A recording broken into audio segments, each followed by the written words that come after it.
Panaji महानगरपालिकेन food आनी entertainment zone उबारपाचो प्रस्ताव मांडलो.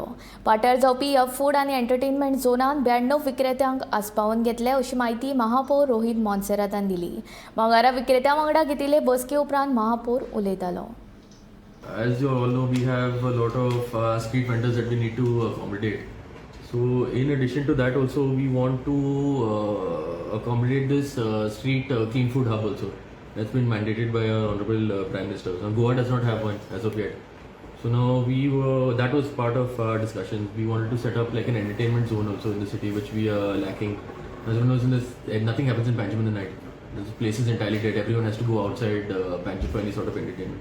So we were hoping to get something like in zone done in Pato, where you'd have vendors, you'd have entertainment, where you'd have different people from Panjim basically that would get to benefit, shopkeepers, restaurants. And we were hoping to do that area now because it doesn't really bother anyone.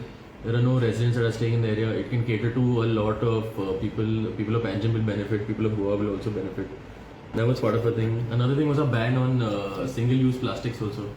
Now, Panjim is trying for this 7-star Water Plus rating.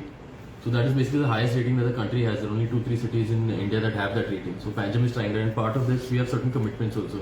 One is a ban on single-use plastics, on sanitary waste, on a lot of other stuff also.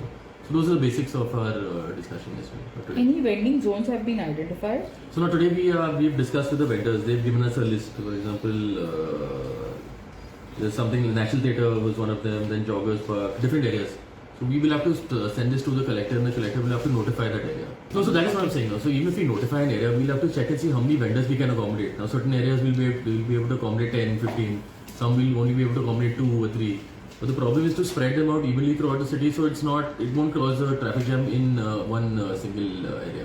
See, as of now, Pata is the only place that we can accommodate sort of a lot of people also. But as the cart stand, see, my thing now is to basically fit the existing vendors that we have. So we'll have to create that many zones.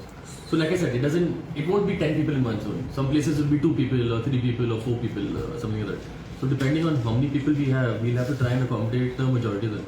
See, as of now, on the prior list there are around 92, but those are also the ice cream guys, plus fruit vendors, plus all of that. So I'm talking mostly about the Belpuri guys and the Rasamla guys and the people serving food. So now why we want to do the clean street food hub thing is also we want to bring them under a standardized set of rules. For example, safety should be a major aspect of it. Cleanliness should be a major thing. We shouldn't basically cause any chaos to the people in the surrounding areas. So everyone should know that whenever they come to eat in Panjim at one of our girders, it's going to be a safe experience and nobody's going to fall sick. So those are basically the kind of rules that we're trying to bring them under. One thing we've asked them also to redesign their carts. We will provide them with a design. But as of now, as it stands, the carts are extremely old. And they don't really match the standards of something that we want to try and do also as a city.